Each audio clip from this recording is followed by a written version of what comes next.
Whoa, it doesn't get much rougher than this, does it, Robin? I mean, it's round one, David versus Goliath, and these guys need a slingshot in a hurry. They sure do. I've been in their competitor store, and it is huge by comparison. As my daughter put it, you can fit 4 elephants in the competitor store. And when they came in, the sales just went like that. Yeah, but you know, she's got one thing on her side. She's got the Money Hunt experts. Jennifer Bergman is going to be joining us and our Money Hunt experts right after this.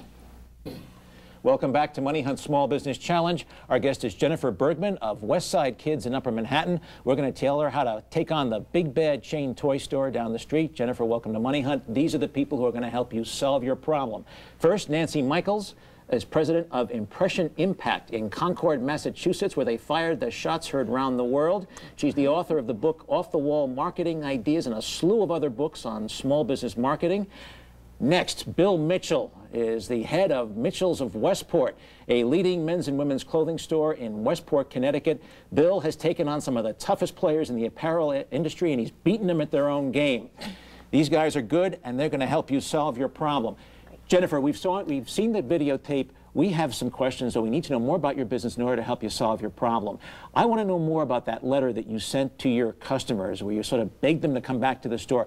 What was the action item in that letter? What was the hook at the end of the letter to get them back into the store? Well, we reminded our customers what all of our services were, and we told them that we were the full-service toy store in the neighborhood, that I grew up in the neighborhood, and that if they came back, we would promise to give them the service that they expected from us. So there was no coupon or discount or incentive for them to come back in that particular letter? Well, we just introduced the Preferred Customer Club a second time, reminding them that we had that, and it was a 10% discount if you spent over a certain amount of money. But no, there wasn't a specific coupon included. Jennifer, also, there was on that letter it said "Dear Customer," but was that customized? Did you actually put in the customer's name? I didn't. I was going to jump into that too, Jen. That bothered me a little bit too. I was going to ask you that same question. A little more personalization, perhaps. Okay, well, let's talk about now. You've got a big customer database. This business was founded by your mom a while ago. How many people do you have in your database right now? We have 14,000 people on our mailing list, and we probably have about 36,000 people in our database. Okay. How many of those names would you say are really clean or A-list customers?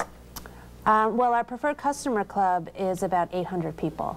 Okay. And we mailed the letter out to 8,000 people within 2 zip codes, the 2 closest in our neighborhood. And Jen, when you profile your customers, what kind of information are you able to get? In other words, names, phone numbers? Names, phone numbers, addresses, email addresses, children's birthdays, and then we also... Oh, that should be very helpful. Yeah, it definitely is. We send out a birthday card every month. We send about 250 out to children in all over the city, and they can come in with a $5 coupon to use in the store.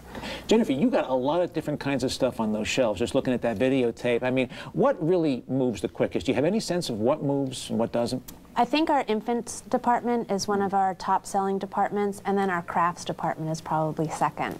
And then games is always up there too. How do you do your marketing research? I mean, do you get demographics on people who come into the place? Well, just from our mailing list. I mean, I know that the majority of our customers are from our zip code, which is 1024, which I think is just 7 or 8 blocks. But that's about 6,000 people. Jennifer, you mentioned also that you send out a newsletter. How often do you do that? I used to do it monthly, but we haven't done it in a couple of years. Okay. Where do you feel that you are able to offer a better service or a better marketing opportunity than your existing competition right now? Well, we definitely can provide better customer service. We know our product very, very well. We train our employees in child development, and our store is categorized so it's very easy to figure out where things are and what they mean and what they're about. We also have 1,200 vendors. Most toy stores have between 300 and 500 vendors. And we do delivery every day. We do special orders, phone orders. Jenny, customer service, you mentioned that you garnished the phone number. You, your sales staff, call your customers up afterwards to see if they're happy, satisfied with their gifts? Not really. Maybe on a really good customer on occasion, but not typically.